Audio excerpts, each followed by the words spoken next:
And we are live. Okay, yeah. So hey, thanks a lot, folks, for joining in. Given it's a Saturday and it's afternoon in IST, it's still very early morning in European time. So if you're joining from there, thanks a lot for joining in. So just a very quick introduction about me. I'm Utkarsh. I'm a developer evangelist at Aviyel. So what exactly are we doing at Aviyel? So Aviyel's on a mission to create scalable monetization avenue for projects. And at the same time, we are also aiming for doing everything that we do while preserving its open source character. That is very important for us. And we believe in empowering strong, incentivized communities around projects. We That is what makes us think that that is the only thing that can make it thrive. And we also focus a lot on its discovery, adoption, and growth. To sum it all up, at its core, we are helping open source projects scale and make them sustainable. Uh, so, getting on with the event, as most of us know, we have an amazing speaker with us today. He's on stage. I've been personally following his work around DevRel, web dev, hackathons, and open source for almost a year now. Almost 2 years if we count the experience I've been taking, following his experience around MLH and all the stuff. But then, yeah.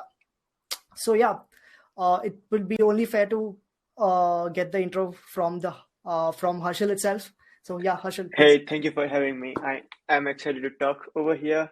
Let me start with my intro. So, hey everyone, my name is Harshil and I am joining in back from Vadodara, India. I now live in Berlin and I work as a developer advocate at a startup called Anytime. So, it's basically an automation platform, a low-code automation platform. Apart from that, I am also a coach at Major League Hacking. So, if you have been, a part of hackathons, you might have heard about Major League Hacking, and you might have come across me as well, hopefully. But that's what I do, and I am a part of a lot of communities like the Mozilla Refs community, or Geo ambassadors, and all that. So I have been, I love, creating content and creating educational content to help people learn, and that is, a quick introduction about myself. Definitely. So that is everything that he summed up. Also, I feel a lot of folks might know him as a coach from Major League Hacking, especially that unique profile picture that he has. He has been using it everywhere.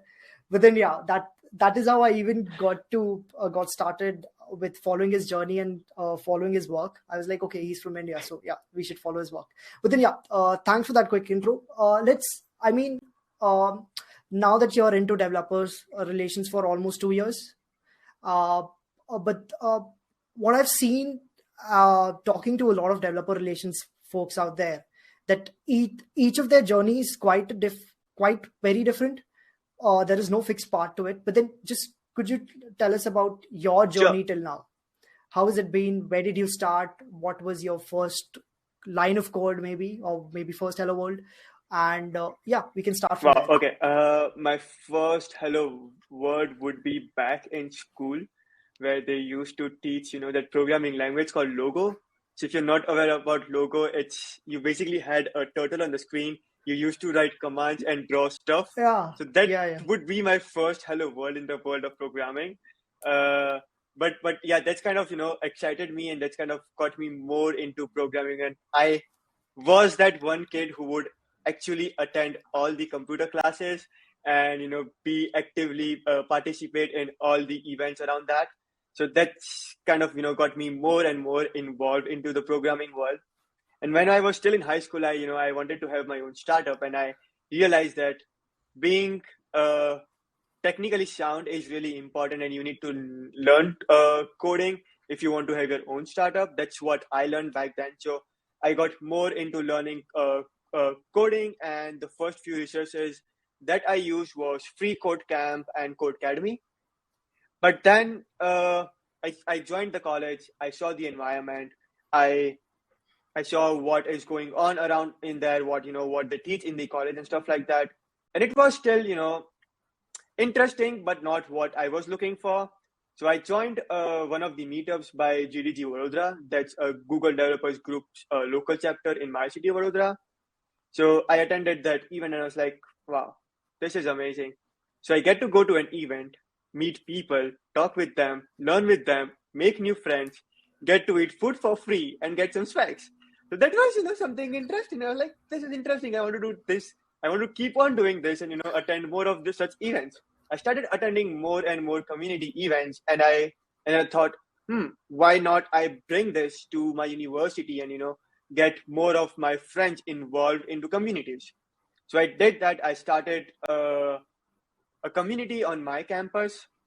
The journey had its own, ups and downs, but we had a community and I started it. We were doing workshops, doing events, I was trying to just, spread awareness about what's going outside the world, and things beyond the textbooks, and helping, my friends and my, and the other college folks. I started enjoying the whole process of, not just organizing it, but teaching them.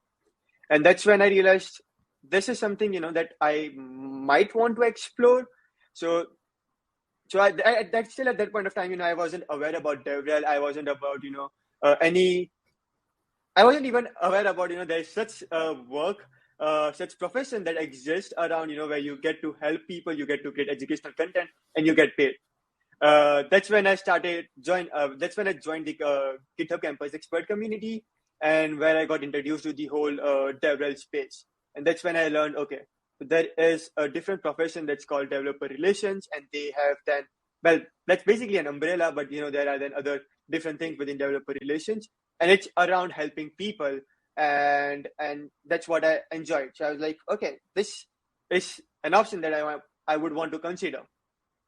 So that's basically how I got introduced to DevRel, and how I would say my journey into DevRel started. After that, I started creating content, writing, started with technical writing, and then it just took off from there. Definitely. I mean, we covered, that was a great start to it. Like my follow-up question would be diving a little deeper into the transition of DevRel role. Like I completely click when you talk about you didn't even know, and you were already doing the stuff that the DevRel does, but then you didn't know about the role. And when you knew about it, you were like, okay, this is it, right? So I've basically been through that whole journey too. And but then let's dive a little deeper into the transitioning of the whole role, right? Because it's not easy coming right from the college itself and then transitioning into the DevRel role. A lot of folks, especially experienced developer person, DX or DevRel folks, are still very skeptical about getting new, getting fresh DevRels, right? Without years and years of experience. But then at the same time, you did have that developer experience. You had been working with a lot of communities, hackathons. So just tell me about that transition a little. How did that happen, and how did you actually transition into that role? So, okay, I'll be completely honest over here. So before, getting into a developer relations job, for me, a person who is into DevRel would, give talks at conferences, would create educational content, would network with people and do stuff like that. So like, this looks really cool and I want to do something like that. But when you step into, when you get closer into the DevRel ecosystem, you understand it's way more than that, because there are a lot of things that people don't see that goes behind the scenes, right? So there is a lot of work. Giving a talk seems really cool, but coming with a talk idea, working on the talk, it really takes a lot of effort and time, and you need to make sure that the time you are putting in, it gives you some kind of a return. So that's kind of the things that I later on learned. So basically the transition was, I would say for me, the transition was a bit smoother because I was a part of the GitHub Campus Expert program, right? So I was already connected with a lot of people who were into developer relations. So I used to, talk with them, try to understand what is going on, how they work, what exactly is developer relations, and what all things are involved in them. And also, I think I was in my third year of the college when I became an MLS coach. That is also, a platform where you get to get a bit of experience of DevRel, because you are representing MLH, you are giving workshops, you are helping, the hackathon community. You are organizing events. So you are basically doing what a DevRel does. So that also, helped me in transitioning into from just a recent graduate, from a fresher to into a developer relation profession. So that kind of transition helped me very easily, and I have kind of come across the same experience that you're talking about, that people don't welcome recent graduates into developers so easily, and they have their own reasons, and I respect that, because when you are into developer relations, you are talking with developers. You need to be, you need to have that technical skills, that technical knowledge that the people out there you are communicating with have. Since we are just, coming out of the college, we definitely won't have that. It's very rare that, someone might have that experience, but we definitely don't have that experience coming right out of the college. And that is why people are, not too welcoming. But after 1 or 2 years of experience, you can, easily transition into DevRel, because you then have the engineering experience, the pain points, how the whole software development life cycle works in real life. So you can, be more helpful out there. So yeah, that's basically my easy transition. And also being, working for a company that has a low code platform, it was again a bit easier for me, because I wasn't, too much interacting with only just the developers. I was also interacting with people who were technically sound, but they were not developers at the same time, right? So that helped me a lot. Yeah. And one thing I would suggest, if someone wants to get into DevRel, start helping the community on the community forum, because everything that I have learned around N10 is through helping the community on the community forum. So if you are, if you want to become a developer for a particular company, go to their forum, sign up over there, start trying to help people over there. That's the best way you can learn the product inside out. Definitely, that talks a lot, and we also covered little points here and there about maybe perks of being a DevRel, and there's a lot of things inside it. We'll talk about that a little later in the session. But then, yeah, what I feel more about a lot of developers that are just getting started with open source. What I feel about them is that a lot of them, they have had this experience with open source. Either it might be that software or this software, it actually doesn't matter, but then somewhere or the other they've always started with that open source. So what was your experience with the whole open source ecosystem, like right from starting with hackathons? How was it? When was the first time you heard the term open source? And just tell me what does developers, when they start getting into their journey, right, there's also a little bit of differentiation in terms of what they consider open source to. So what is open source for you? So what is open source for you, and how did that okay whole thing happen? I'll try to break this down into smaller questions. So I'll start with how I got into open source. So I already talked about how I learned programming was mainly through Free Code Camp. The Free Code Camp is a platform which is open source. So they have the whole curriculum is open and freely available. You can make changes to their platform. You can suggest new topics. You can edit the content, educational content that they have.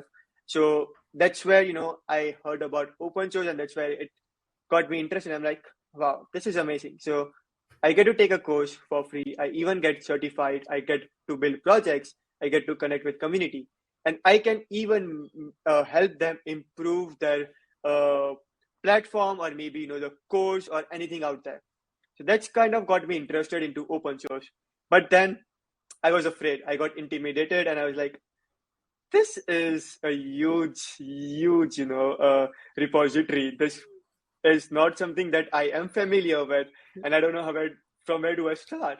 And that's where I got to know about Hacktoberfest. So with one of my friends, I organized the first Hacktoberfest in my city, and that's where. And I was also still new to the whole open source ecosystem, but I was familiar with the concepts of Git. So I did a session on Git. I helped people learn about Git, and I was also trying to contribute to open source projects. So Free Code Camp would be, the first place where I heard about open source, and Hacktoberfest actually got me started to contributing to open source projects. Now, coming to your next question, what is open source for me? According to the official definition, it's kind of the software or the code which is publicly available and free to use. But I believe it's open source can simply also mean a software that is publicly available. Now you have to think of from the maintainer's perspective, right? That those people are humans as well. They also need food to survive. They also have a life. They need money to survive, right? So it's not just having a free software, but it's just having the public source code available. The source code publicly available. So not for me, open source is not something that has to be always free, but it should definitely have the source code publicly available. Yeah, definitely, I agree. Like, that is why I asked, because every developer has their own definition of open source as they go ahead with the journey, and they actually understand how all of it works, right? A lot of folks who don't, not just the experience, there are a lot of views on it. But then, so that is why I wanted to know your definition. My definition is kind of similar, where I focus on just the project being open to everyone so that there's a transparency about what is going on in the project. If there are some problems, anybody from the world can come contribute to it. If you can solve the problem, that is well and good for us. But then we should always focus on the maintainers and whose idea it was to actually solve the bigger problem in the world. And that actually, there's a life cycle to the whole project, right? There are a lot of folks behind it, and there has to be a constant feed that needs to take place too. So that actually answers all of those things. And now let's transition into, now most of the stuff that we'll be talking about will be around developer relations, communities, and we'll be ending the podcast with that. But then right from starting, right, one of the most important things that I have got to know or I've learned about is the importance of technical writing in developer relations. Because you are developer relations folks, you are presenting maintainers, you are evangelizing to them, you're advocating for them. Your technical writing skills need to be it needs to be 2 point, right? You can't mess up there. It needs to be good. So how is your journey, and how is your journey with technical writing? And the follow-up would be, how can one get started with good technical writing? I'll start with how can one get started with technical writing first. It's fine. You can be bad. You can be terrible at technical writing at first. Trust me. I was the person, who would always be unhappy when they would have to write essays during exams or any time in the school. So I agree. Like that was me back then in school. But then you evolve, you change. So if you want to get into technical writing, the best tip that I have got is, and I have also faced this with myself. Even if there is an article on the same topic, it's completely fine. Just write your own story, write your own version, because for someone that might actually help them, because they might have gone through 100 of the same articles for that topic, but they still could not get what that article wants to say, or what actually they wanted to learn. They could not get out from that article, right? But your article might be the one that would actually help them to to learn about that particular topic. So always just go ahead, if you have an idea, just put it down in the words and write it and publish it. At first, I would say it's don't focus so much on the structure. Just make sure that the steps you are mentioned are correct and they are following some kind of hierarchy. I would just start with that. And talking about how I got into this is, I have a really good good close community around myself. So we are a bunch of 10 people who are always roasting each other, but always encouraging and uplifting each other as well at the same time.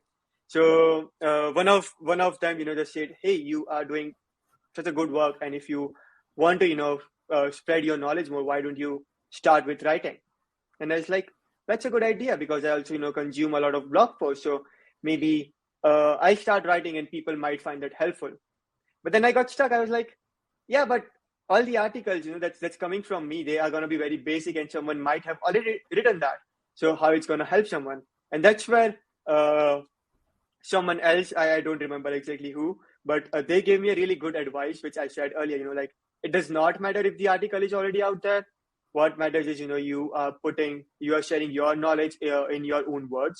So that kind of stuck with me, got stuck with me, and I was like, okay, I'm going to start writing. I'm going to write about what I did, how I learned it, or how I created something, and that's how I started it. So what I would do is I would create a draft and share it with those 10 people to get their feedback, and oftentimes those feedback honestly weren't so useful. Like, they would help me with some small mistakes, but most of them it was word of encouragement, which was good as well. But that kind of helped me a lot. I would share with them. They would suggest me some changes. I would make those changes, and I would simply publish them. So I started with Medium, if I'm not wrong.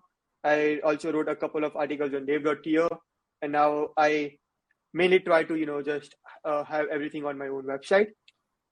But yeah, so that's how I started, and then I got to know that there are a lot of companies who have this guest author programs, which is a really cool incentive to get started to writing as well, because they pay you money to write articles, right? And that's kind of something that kind of got me, okay, this is nice. So I am gonna write something, I'm gonna get paid for that, and I'm also actually helping people out there to learn something. So writing for those companies, so the first company that I wrote for was Twilio, and these companies, they have their own guides, their own technical writing guidelines and stuff like that. So I would suggest, even if you're not writing for those companies, just go through the technical guidelines, because you will learn a lot, how an article is written, how a blog post should be structured, what kind of language it should have, and stuff like that. So DigitalOcean also has a really good guideline, writing style guideline. You should definitely take a look into that as well. And later on, when I started working at N10, my manager back then, he suggested me this course by Google, that's Google technical writing course, which is also really helpful. It's not a lengthy course. It's a really well-structured course, which will give you a lot of good insights on how to structure the content, what kind of language to use, what kind of words to avoid in your writing, and stuff like that. So yeah, that's kind of my whole journey into technical writing, and a few tips on how to get started. Oh yeah, I mean, yeah, definitely that covers a lot of it.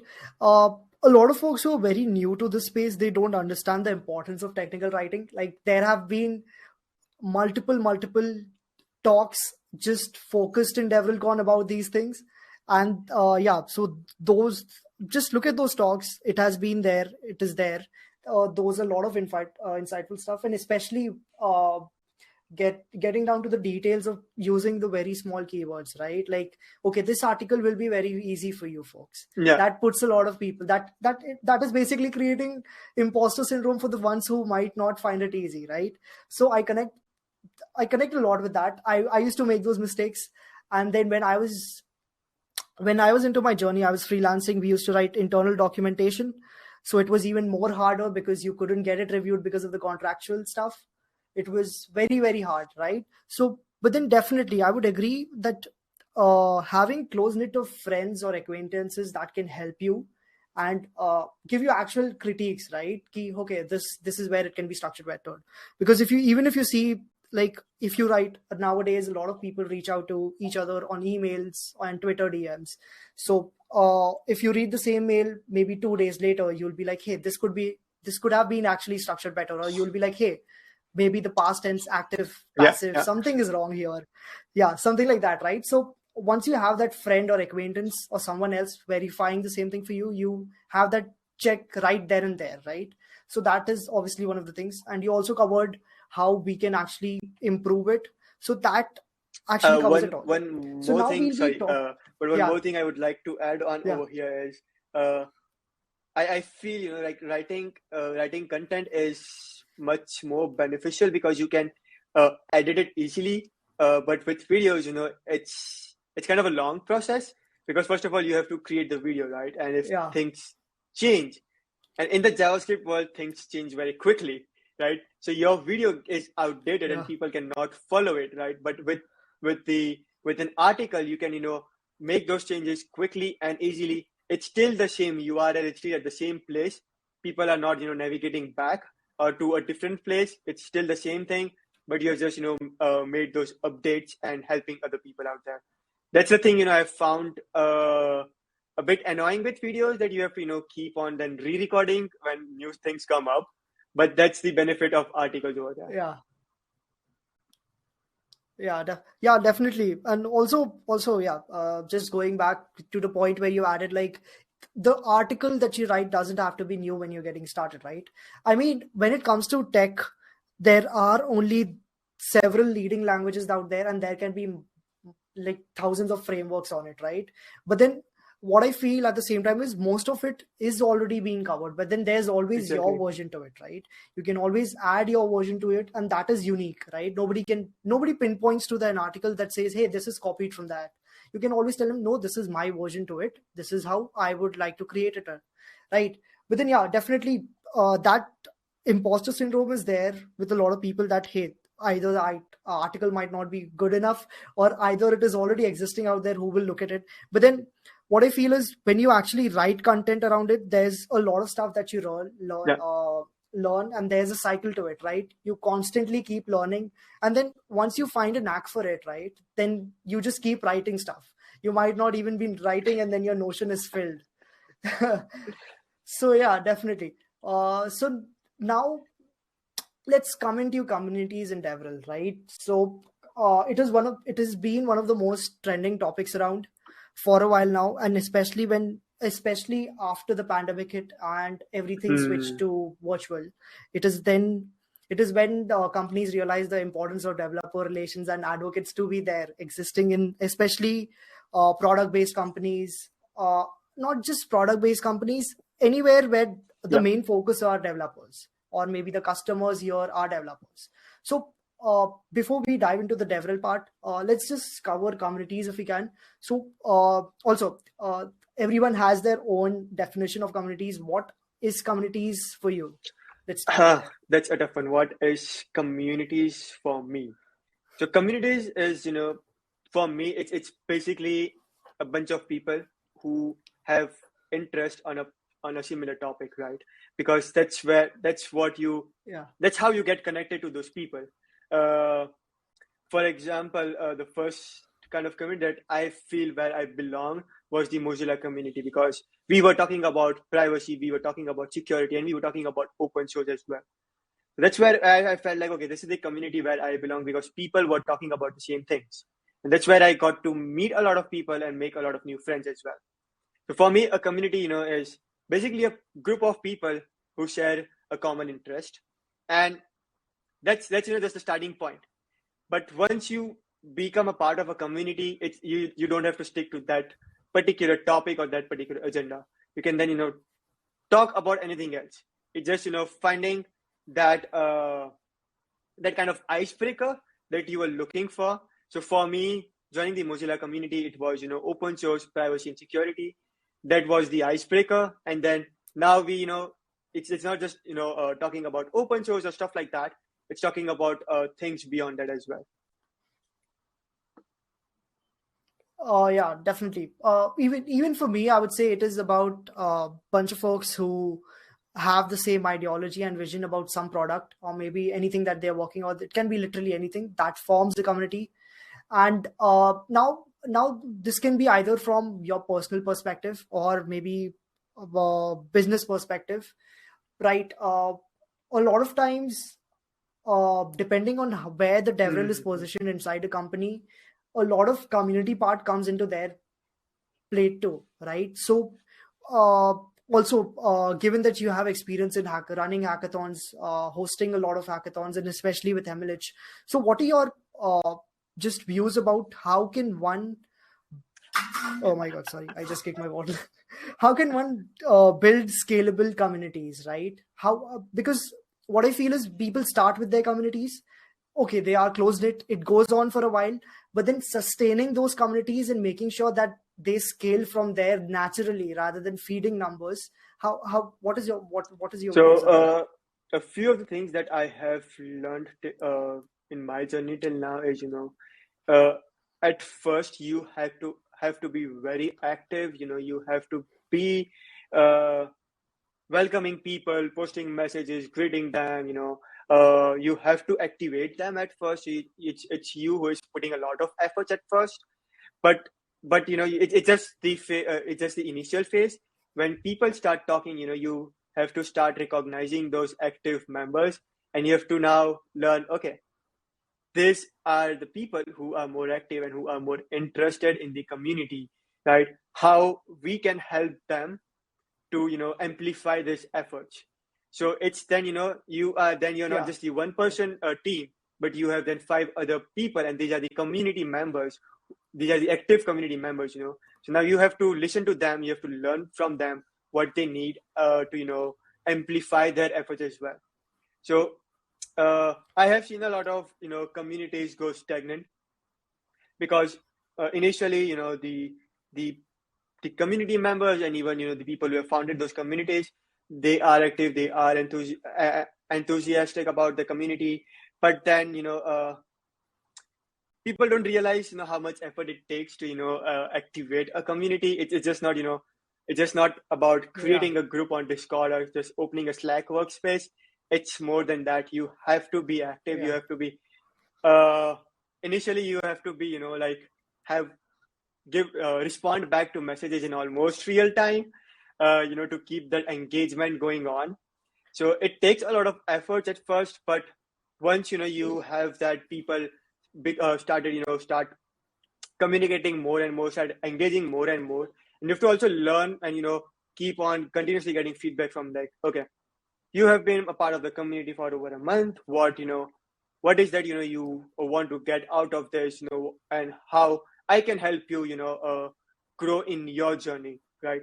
So you have to understand what the people need, because you started the community maybe for a hackathon, on a particular topic.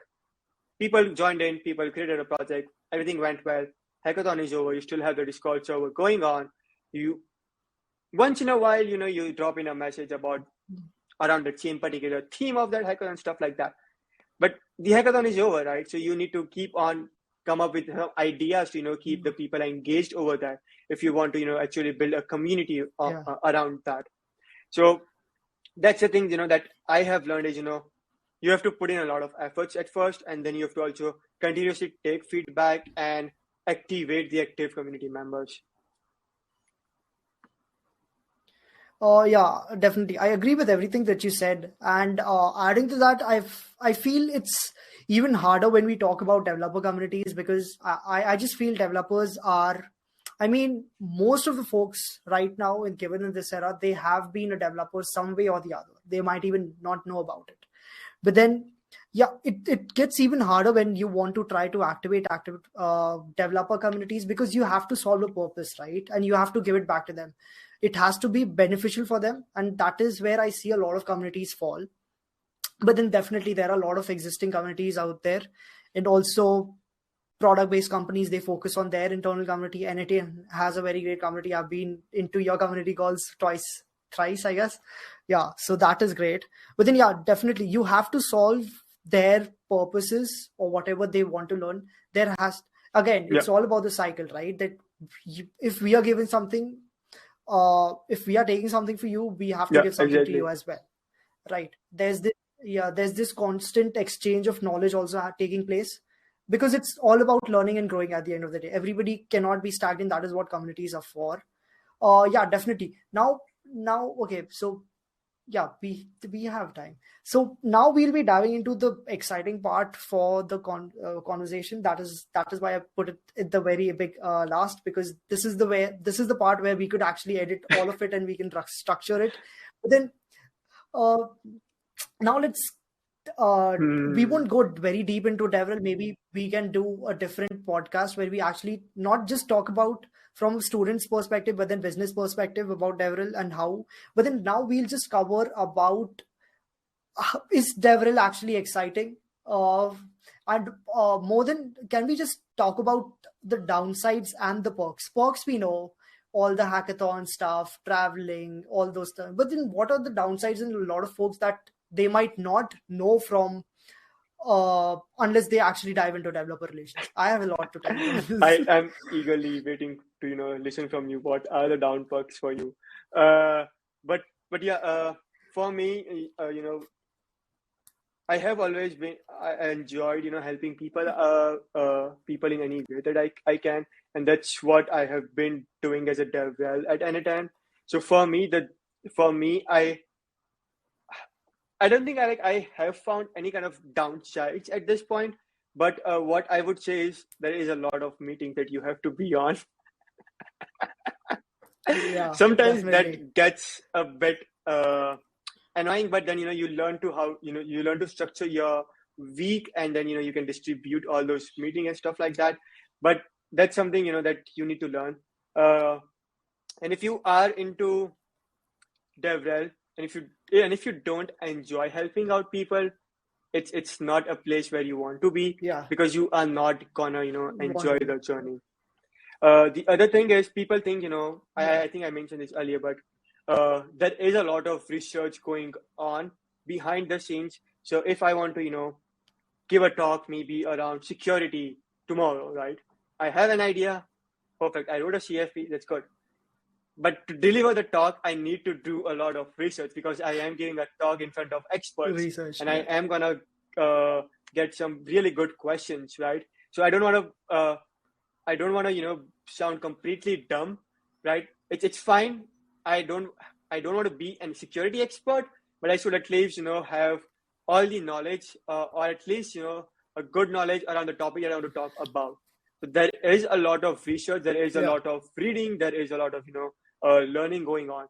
And if you're someone who does not like to read a lot, or who is not too much into learning new things, I would say just think about why you actually want to be in DevRel. And as a DevRel, you have to wear a yeah, lot of hats. It's like especially when definitely. you're Yeah, working for a startup, you have to do a lot of stuff. You have to, one day you might become the technical writer who will be working on the documentation, or who would be working on the blog post. The other day you would become a community manager, interacting with the community, understanding how the community works, helping the community at the same time, in, brainstorming ideas on how to create an engaging environment for the community. The other time you would become a product manager, gather the feedback, devise some ideas, and present it to the team, like, hey, this is the pain points, this is these are the ways that we can improve it. So as a DevRel, you have to wear a lot of hats, and you have to know where to wear which particular hat. Because if you're interacting with the yeah, community, and if you are wearing a hat of a product manager, you are not going to get fruitful results. yeah, Yeah, it's just going to be a yeah, company representative talking with the community. That's it. And the community also won't enjoy. So there are a lot of things like this. I wouldn't say this is a down perk, because for me, I enjoy getting such kind of challenges, but for some other people, this might be a downside, because I have come across people who want to do just one kind of work. So it can be either they just want to be a technical writer, or they just want to be a software developer, and that's completely fine, that's completely valid, right? It's their choice, it's what they want to do, yeah, and it's what they enjoy. So if you are up for the challenge, then I would say DevRel is a fun space. But if any of those things you feel yeah, it's definitely. not for you, I would say just think again, talk to people out there who are into developer relations, and then decide if you want to get into DevRel.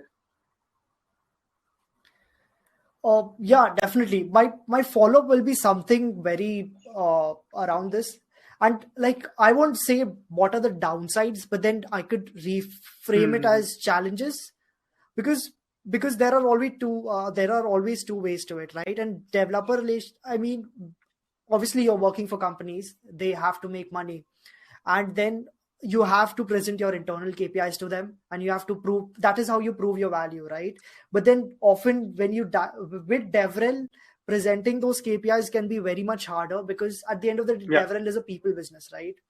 There might have been some conversation between two DevRels, and it might have taken a business decision for the business owners Mm-hmm. somewhere else, and those KPIs, you can't reflect it, right? You can't show it to them, right?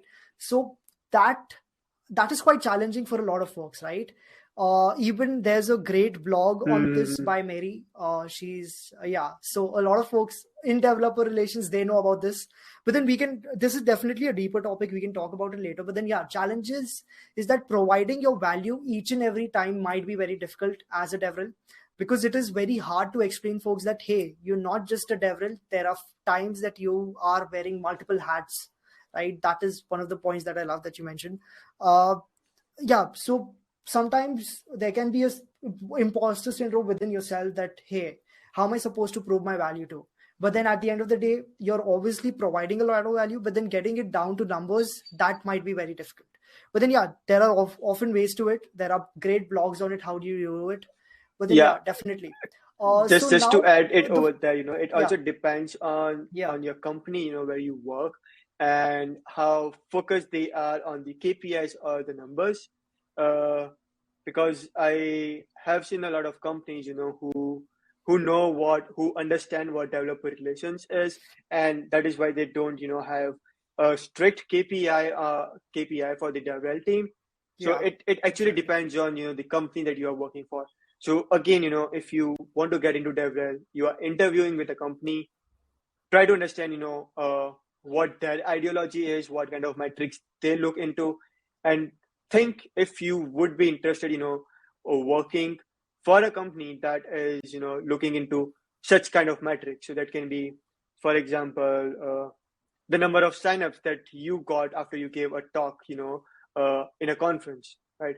Would you be happy, providing such kind of metrics to the company? Would you be someone who would be, okay with, doing such stuff or not? So again, it depends from companies to companies, but that is definitely a challenge currently in the DevRel ecosystem. Yeah, definitely. Yeah, I agree. I mean, you have to present numbers. Obviously, it has to be given out from a business perspective. But then it is very important that the ecosystem of your whole, not just ecosystem, the surrounding around you, right? Your managers or the people who are founders, they understand the value they're providing. Thankfully, that is there at Aviyel. I'm very grateful for that. So we have that understanding. But then, yeah, from there are great blogs on it. This is a very Yeah. deeper conversation. We can go on and on about it. So there will be KPIs and then vanity metrics that a lot of folks might not be that much into right now. But then, yeah, we can definitely talk Yeah, about yeah. it in a very separate conversation. But then, now that we are ending this conversation, what do you think? How important is it for hiring a DevRel nowadays for product-based companies for scaling them, especially if their customers are developers? Like, what do you feel, and how much difference does that make? I would say it makes a lot of difference, if you have a product that focuses on developers a lot, because developers, uh, okay, developers are the people, who would be the one who would be using them. So, and they are the people who are also building software, right?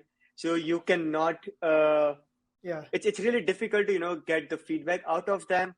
So if you I don't know, like if you have come across this, but a lot of products, they have their, inbuilt, inbuilt features, which collects feedback from us. So, it might be a pop-up coming up, like, asking for your feedback and stuff like that. yeah, And I hate that. And I'm sure 90% of you would hate that as well, because it's kind of interrupting the flow, right?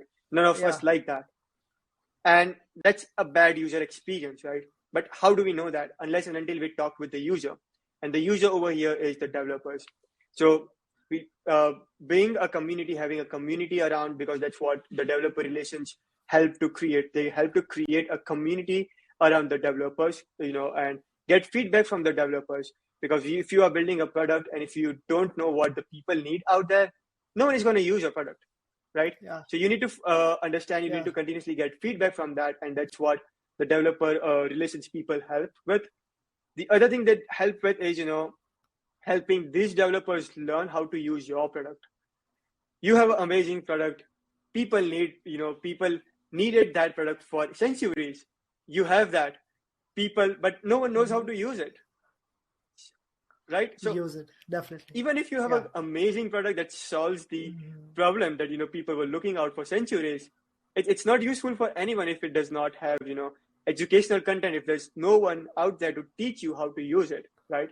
Because you cannot put developers, out there to teach other developers how to use that, because then you are wasting your engineering resource. Yeah. So you cannot put other team members out there to, to do this job. And that's what developer relations helps with, right? So they make sure, that your product has a great documentation, your product has all the required educational resources that would help someone to, get started with using that product. So that is why I would say, the DevRel is really important if you have a product that focuses on developers, because it will enable the developers to use your product, and it will enable you to get feedback and improve the product for the developers. Yeah, definitely. One of the main things that I noticed initially was the amount of impact that developer relations folks make on external developer experience, right? Not internal, obviously, but then the external one. They're basically single-handedly, they can provide you feedbacks that can actually change the whole prospects of your company, and maybe they can actually change the whole pipelines down the day. They'll be like, and then maybe after years they'll be like, okay, this pipeline, this was actually pretty good, and this came from a DevRel, right? That is it. It takes a little bit of time to provide you value, but then definitely companies have started shifting their focus. It has been there for a while, but then a lot of companies didn't know about it. Some are still a little skeptical about it, but then we have seen a lot of rise in these jobs as well. But then that was a lot to talk about.